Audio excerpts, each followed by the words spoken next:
Hey everybody, it's Kerry with the week ahead look for April 26th through May 2nd.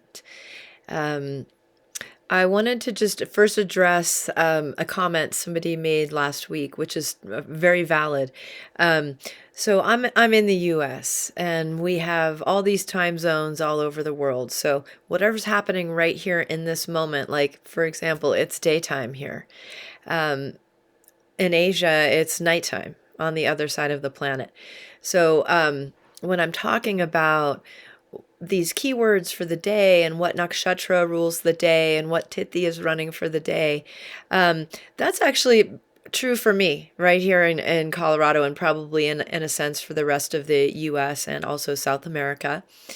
But we're in different time zones and things happen at different times. So the question was, what do I do if I'm in Asia and my day is starting with a different nakshatra and tithi, which is great.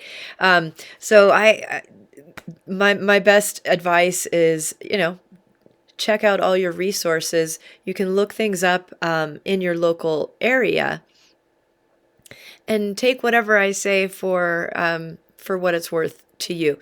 It's not going to be exactly the same for every time zone, and every single one of us has a different chart and karma and all of that stuff. I've had people say, "Oh, this is kind of dumb. You're just doing this general thing, and you should just do it for each sign because that's what we really care about." That would take me pretty much all week, every week, and I wouldn't be able to do anything else. So come and get a reading from me, and I'll talk to you about your specific chart. The thing is, and maybe this goes into some of the philosophy of how I use astrology in my daily life. I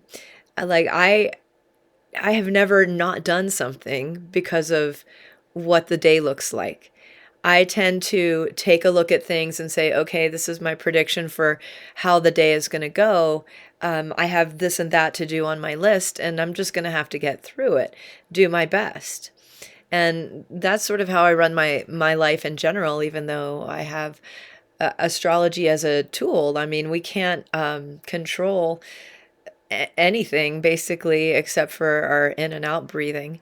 And so just knowing these things, the whole point of Jyotish is what we call Vedic astrology in Sanskrit. Jyoti means light.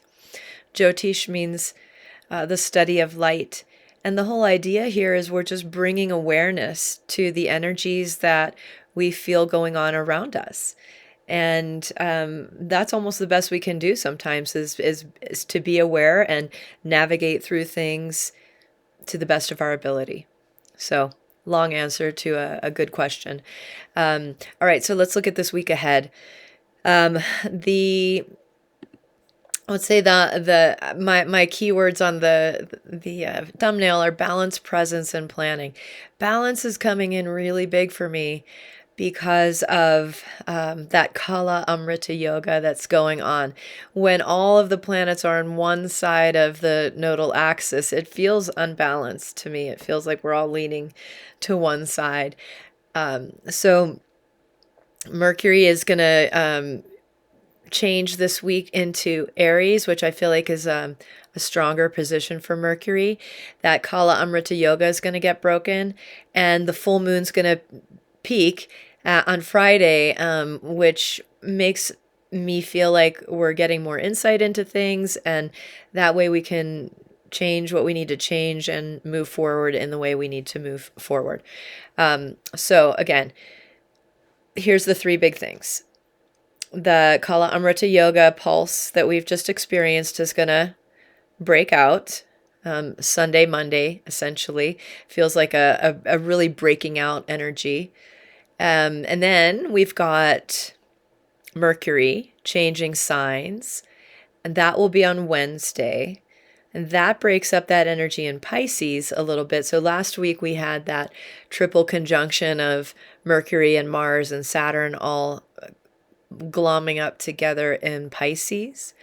And by the end of the week, right now, it seems to have started to dissipate somewhat. Mercury moving into Aries will really break that energy up. And that also leaves Saturn and Mars alone in Pisces, which I always call driving with the brakes on yoga, because Mars wants to go and Saturn wants to brake. So that feeling of pushing and pulling, if you've had that in your life in any way, it's not going to change this week, likely. But Mercury leaving the grouping could make make you able to instinctively move forward rather than overthinking everything, for what that's worth. Okay. And then the other big thing is the full moon on Friday in Libra. So, okay. Sunday and Monday, I'm just going to give us a general overview, and then I'll click through each day to show you. The moon is going to be moving past Ketu. As you can see, this is Sunday. Moon and Ketu are right there together at sunrise here in my location.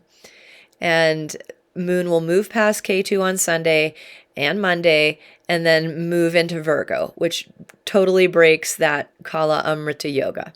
When the moon is out of the same sign that Ketu is in, it's totally broken. That's Sunday and Monday. It could feel like liberating. It could feel like, oh, wow, I have another perspective to my situation. Last week could have felt like, a twist of fate followed by a twist of fate. And do I have any control over anything? So braid those twists of fate into a rope, and then use that rope to pull yourself forward this week. That seems like the energy of like, we're going to be able to move forward a bit. All right, then Wednesday, Mercury moving into Aries. I think that's going to bring clarity, some agility and initiative, and where we may have felt stuck or lost or mired last week. Mercury in Pisces was also in that exchange with Jupiter, which I think was helpful. Thinking about Mercury in Pisces, that is a debilitated Mercury. And it was very dominated by the push and pull of Saturn and Mars. Mercury rules communication and exchange. And when it's debilitated, it's hard to get the words out. It's hard to analyze all of the factors. But Jupiter in exchange with Mercury during that time was helpful. That's a plus. Then Mercury going into Aries, I feel like that's a whole new scene. Where Mercury's going to have clarity, getting closer to the sun, it's going to be in Mars's fire sign. We're going to be able to get some precision and momentum and be able to confront things that are difficult a little bit more than just managing them. I think that was last week's theme. We're just managing these difficulties and trying to get through them. Where Mercury going over into Aries, I feel like is going to make us be able to think faster, walk faster, and move more precisely. Okay. And then I'm gonna skip forward to the full moon in Libra. There's a lot going on with this full moon in Libra. What it really brings to my attention is, from this current configuration, how many planets are actually aspecting Libra. So all of you Libras out there, hang tight. You've got this. Our attention comes to Libra because of the full moon, but in reality, Rahu is aspecting Aries right now. So is Mars. So is the sun. And so is Jupiter. So there's a lot of energy and attention going into one place. And the Jupiter thing is great. I would say that's a good guiding force. The Rahu energy is a little unstable and chaotic. Mars and the sun beaming into Libra is very fiery energy, very controlling and directed energy. So just knowing that this week, all of those planets are still going to continue aspecting into Libra. What else? Yeah, so I just feel like there's potential with the moon gaining its complete strength in the full moon by Friday. Like that Rahu energy could be unstable but adventurous. The Jupiter energy from Gemini could be wise, but a little bit anxious with the Gemini energy. The sun in Aries is really strong. Watch out for, somebody who has a really strong directive purpose trying to interfere with your inability to make a decision. So protect your own mind this week. Keep your own perspective. Don't let somebody else push and influence you too hard. All right. The other thing is the sun in Aries. Like, that's kind of who I was just talking about. It's a very good guiding light, and it gives us strength and courage and vision as we begin new things at this time. Venus in Taurus is great. It's a planet in its own sign. It's grounded. It makes us care about things. But also through this week, as Venus advances, you can see that's 8 degrees 37 on Sunday. Saturn is up there at 14 degrees 25. By the end of the week, Venus will have advanced enough that Saturn is going to be exactly aspecting Venus. So Venus in Taurus is grounded and stable. Saturn from Pisces aspecting the Venus by the end of the week. That could feel almost like a building pressure throughout the week. I think of Venus as yes and Saturn as no. And I'm talking about balance this week. So inside of yourself, that might be a battle you're fighting, is you want to say yes to something, but you're feeling no, or vice versa. That might be an internal pressure valve you need to attend to this week. Tuesday and Wednesday, just want to point out that the moon gets into Virgo. And that's fine. But it's also good. Virgo is getting that direct aspect of Saturn and Mars and Mercury for a little, Mercury's moving on Wednesday. But Saturn and Mars are really beaming into Virgo. So when the moon goes through that sign on Tuesday and Wednesday, again, it could feel like that pressure, the feeling of, should I stay or should I go? Do I want this or do I not want this? Should I put the resources here or not? It could be a little bit of a feeling of indecision. That feeling could continue as the week goes, because I'm just going to be honest, Libra is not the most decisive sign. So Thursday and Friday, the moon gets into Libra. We see all of those aspects coming in. That sounds like a lot of voices trying to influence our thinking. So find your practices, ground yourself, look inside, figure out what you want, and then find the way to diplomatically express that to the voices coming at you. Because, it might be just tough to maintain that balance with relationships and business dealings and all of that. All right, so that's my overview for the week. This chart is showing Sunday, April 26th. And as I said, the moon is just approaching Ketu. If you're tracking the direct or retrograde motion of the nodes, you're going to see that Rahu and Ketu are direct at the very beginning of Sunday morning, the 26th. Sometime in the day, they're going to go retrograde and stay that way for the rest of the week. That feels like business as usual for the nodes. Okay. And, oh yes, I have to tell you the details. So the moon is in Magha from this chart in this morning. And this is the first little section of Leo. And we've been talking about Ketu moving into Magha. And it's solidly gotten there by this point. And this looks like a good day for connecting with nature, asking those above you, your parents, your authority figures, your leaders for something. If it's the day you need to write to your representatives in the United States, make it Sunday.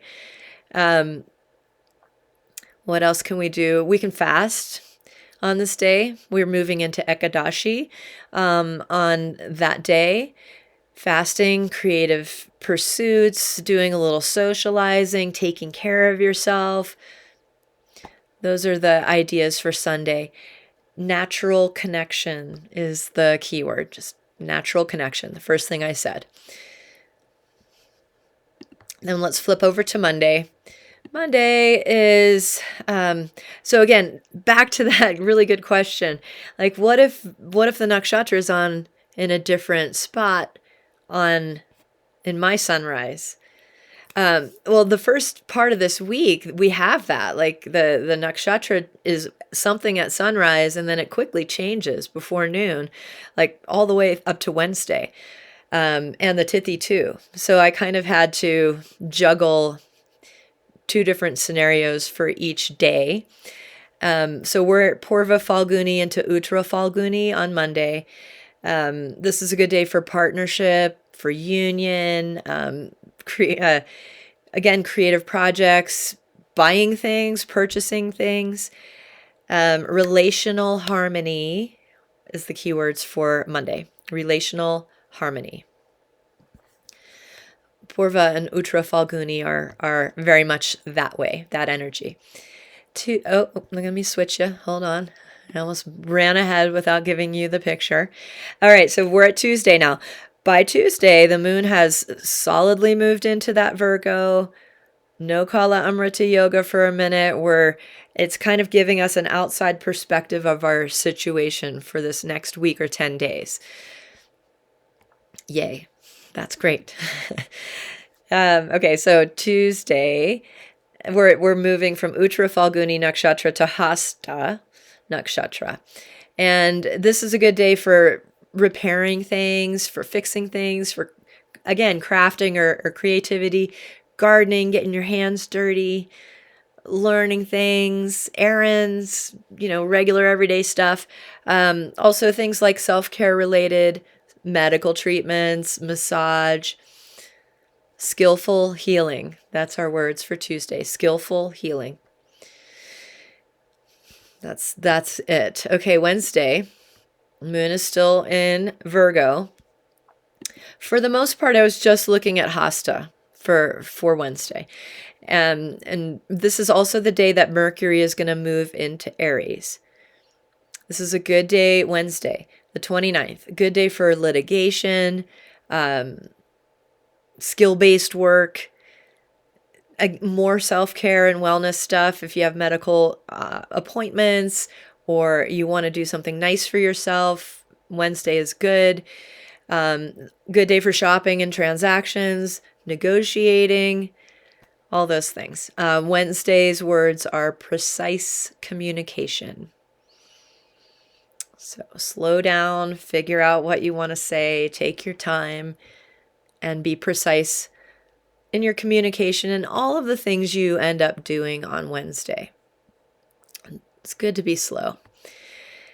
Okay, Thursday, Saturn is, again, getting really close to that Venus aspect. Look at Venus's 13 degrees 28 on Thursday morning.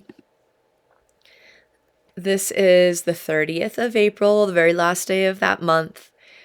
The moon is waxing. Oops, look at you guys. I'm sorry about that. The moon is waxing, and it's gotten into Libra.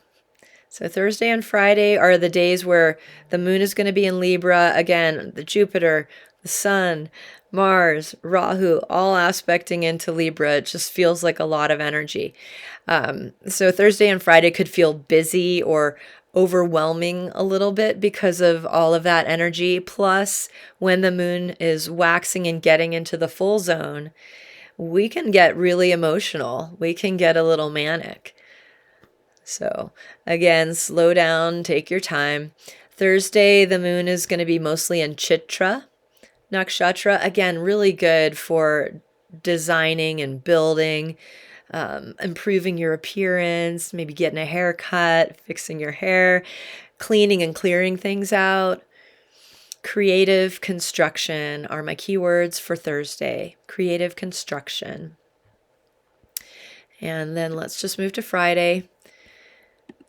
Friday is mostly Swati Nakshatra, and the moon gets full on Friday.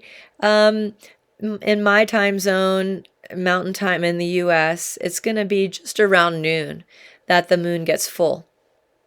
So we won't actually see it. It's on the other side of the planet. And then just especially with the Jupiter and Mars aspect into the moon, I'm getting this like completeness and fullness and actually abundance. The feeling of that, the pearl that forms around the irritated piece of sand, like it actually makes this beautiful thing. So good day for business stuff, for finding your balance, go to yoga class, why not? You could also travel around and move around on Friday. It seems like a good day for that as well. And building a bridge, just finding that balance, dynamic balance. That's my keywords for Friday, dynamic balance. So as we enjoy the full moon and that feeling of things reaching a culmination for just a moment while then it ebbs away, that's the thing for Friday. Dynamic balance. Find the balance between presence and planning. Those were my keywords for the whole week. This idea of being in the moment and just enjoying what we have, but also knowing that we have to walk forward. So, to find that balance of not being too distracted by future plans, such that you cannot enjoy the beautiful thing that's right in front of you. That's your job for Friday. Find that contentment. All right, Saturday is the 2nd of May. Moon starts out the day in Libra, moves over into Scorpio, which I feel like Saturday is going to be interesting. We're a feeling of like, we're all jazzed up from that full moon energy. This is Vishaka Nakshatra. Again, more creative work, strategic planning, starting new things, researching details, improving your house. I think the day is going to start off strong with all of that stuff. But then the moon will move over the Libra line into Scorpio, which is quickly going into the degree of debilitation for the moon. 3 degrees Scorpio, the moon gets debilitated. So even though it's bright just after the full moon, there's that feeling of a sink coming. So watch out for that next Saturday. By the end of day, you might start off strong and then kind of drop down. So let's keep the words visionary purpose in mind for Saturday as our keywords.